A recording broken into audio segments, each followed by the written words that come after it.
Genial smart news channel द्वारा ज्योतिष के विषय में लोगों की जिज्ञासाओं को ध्यान में रखते हुए हम शुरू करने जा रहे हैं सवाल आपके जवाब हमारा, जिसमें अनीता शर्मा जी से हम बात करेंगे, जो कि ज्योतिष के क्षेत्र में पिछले कई वर्षों से एक प्रसिद्ध और जाना पहचाना नाम है। उनसे ही आपकी समस्याओं और परेशानियों के विषय में बात करेंगे। आपके जो सवाल होंगे उन सवालों के जवाब देंगे। अनीता शर्मा जी से हम बात कर रहे हैं। आइए हम उनसे आगे के एपिसोड जो बनाए जाएंगे सवाल आपके जवाब हमारा के तहत, उसके बारे में हम बात करते हैं। अनीता जी, सवाल आपके जवाब हमारा कार्यक्रम में आने वाले एपिसोड के बारे में कृपया हमारे दर्शकों को कुछ बताएं। जीनियल स्मार्ट न्यूज के माध्यम से हम आपकी समस्याओं का समाधान करने की पूरी कोशिश करेंगे। आने वाले एपिसोड्स में कुछ इस तरह के एपिसोड्स बनाए जाएंगे जिसमें आपकी जिज्ञासाओं को ध्यान में रखते हुए, समस्याओं को ध्यान में रखते हुए हम बनाएं। जिस तरह से कि जैसे हम व्यापार में बहुत ज्यादा मेहनत कर रहे हैं और सारे पूरा जितना भी प्रयास था हमने लगा दिया, लेकिन फिर भी हम सफल नहीं हो रहे हैं, है ना। और आपका जैसे मान लो बच्चा है, बहुत ज्यादा इंटेलिजेंट है, पढ़ाई में हर क्षेत्र में आगे है, जैसे गेम्स में बहुत अच्छा है, वीडियो गेम बहुत अच्छा खेलता है, मोबाइल भी बहुत अच्छा चला लेता है, लेकिन पढ़ाई में उसका मन नहीं लगता है। सब कुछ होने के बावजूद भी एकाग्रता पढ़ाई में नहीं होती है। तो उसके भी ये भी बहुत बड़ी समस्या है कि बच्चा इतना इंटेलिजेंट है फिर भी पढ़ाई में मन नहीं लग रहा है। तो उस चीज के विषय में भी हम एपिसोड्स बनाएंगे आगे। और ये भी देखेंगे कि विवाह में भी देरी होती है कई बार, कई रिश्ते आ रहे हैं, बहुत सारी चीजें, कई बार ऐसा होता है कि पूरा 100% तय हो गया, फिर भी कहीं ना कहीं अड़चन ऐसी आई कि विवाह टूट गया हमारा।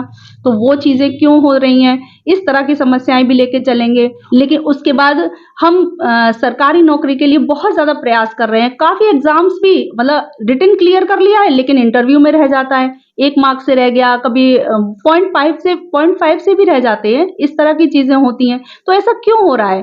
तो ये हमारी एक जो कुंडली है उसमें 12 घर होते हैं, 9 ग्रह होते हैं, और हर ग्रह जिस जिस भाव में बैठा होता है उसी उसी भाव में पॉजिटिव और नेगेटिव दोनों तरह के इफेक्ट देता है। अब आगे जो एपिसोड्स हम बनाएंगे उसमें इसी तरह के विषयों में बात करेंगे कि आपका कोई ग्रह किस भाव में, किस कंडीशन में बैठा है, वो पॉजिटिव है या नेगेटिव है, उसी पर आधारित होती हैं ये सब चीजें। जैसे मान लो अगर आपके दशम भाव में कोई ग्रह अगर नेगेटिव है, सपोज करो हम मान लेते सूर्य ही नेगेटिव है, तो यदि हम उसकी पूजा बहुत ज्यादा कर रहे हैं या दान बढ़ा रहे हैं, उसको इंक्रीज कर रहे हैं, तो हमारी इस तरह की समस्या आएंगी। क्योंकि कुंडली का जो दशम भाव है वो हमारे करियर का होता है, ठीक है।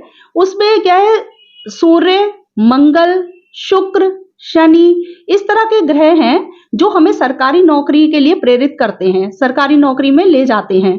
अगर हमारी कुंडली में इनमें से 2 ग्रह भी अगर ऐसे हैं जो बहुत ज्यादा पॉजिटिव हैं और बहुत ज्यादा अच्छा इफेक्ट डाल रहे हैं, तो हमें सरकारी नौकरी करने से कोई नहीं रोक सकता, हमारी सरकारी नौकरी जरूर लगेगी। अगर हमारा कुंडली में एक ग्रह भी ऐसा है जो बलशाली है, तब भी हम सरकारी नौकरी में लग सकते हैं, सरकारी नौकरी हमें जरूर मिलेगी। अगर हमारे अभी बताए चारों ग्रहों में से सूर्य, मंगल, शुक्र, शनि, अगर चारों ही अगर नेगेटिव में है, तो हम कितना भी प्रयास कर लें तब भी हमें सफलता नहीं मिल पाती है। उसके लिए फिर हमें चीजें देखनी होती है कि हम उसे कैसे सही कर सकते हैं, किस तरह से उसे बढ़ा सकते हैं और अपने प्रयासों में सफल हो सकते हैं।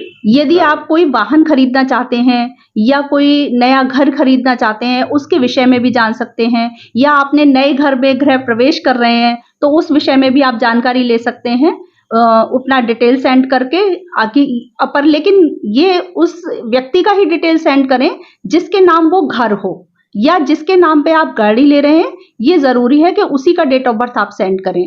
जिसके नाम से आप गाड़ी या घर खरीद रहे हैं उसी की नाम राशि देखकर तभी उसके बारे में समय का निर्धारण किया जाता है कि आप इस समय पर गाड़ी लें या इस दिन ले सकते हैं। क्योंकि हर महीने में 10 या 11 सर्वार सिद्धि योग होते हैं, लेकिन आपके लिए कौन सा दिन, आपके लिए कौन सा सर्वार सिद्धि योग है, ये भी जानकारी लेना बहुत जरूरी होता है। क्योंकि कई बार ऐसा होता है कि हम चैनल पे देखा या गूगल पे सर्च किया कि कौन सा सर्वार सिद्धि योग है, किस किस दिन सर्वार सिद्धि योग पड़ रहा है, लेकिन आपके लिए हर सर्वार सिद्धि योग सूटेबल नहीं होता है। वो राशि के हिसाब से ही देखा जाता है कि आपके लिए दिन कौन सा अच्छा है। तो तो ये जानकारी भी आप हमारे चैनल पे ले सकते हैं। तो इसी तरह के कुछ चीज़ें हम आपके बारे में आगे आने वाले एपिसोड्स में बताएंगे। आप अपनी समस्याओं का समाधान के लिए आप अपने जो भी सवाल हैं वो हमारे व्हाट्सएप नंबर पर भेज सकते हैं 8476039459।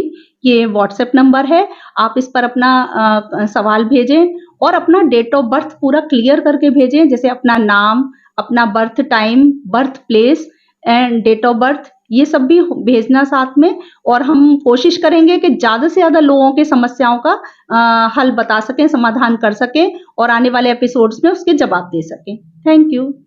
हमारे साथ जुड़े रहने के लिए और आगे के एपिसोड देखते रहने के लिए कृपया हमारे चैनल को सब्सक्राइब जरूर करें। और जो भी आपका कोई भी सवाल हो, जवाब हो इस कार्यक्रम से संबंधित, ज्योतिष से संबंधित, आप हमें अवश्य लिखिए, अवश्य व्हाट्सएप करिए। हम उसका जो भी अच्छे से अच्छा समाधान हो सकता है अपनी तरफ से प्रयास करेंगे इस कार्यक्रम के माध्यम से कि वो आपका सही जवाब आपको हम दे सकें। धन्यवाद।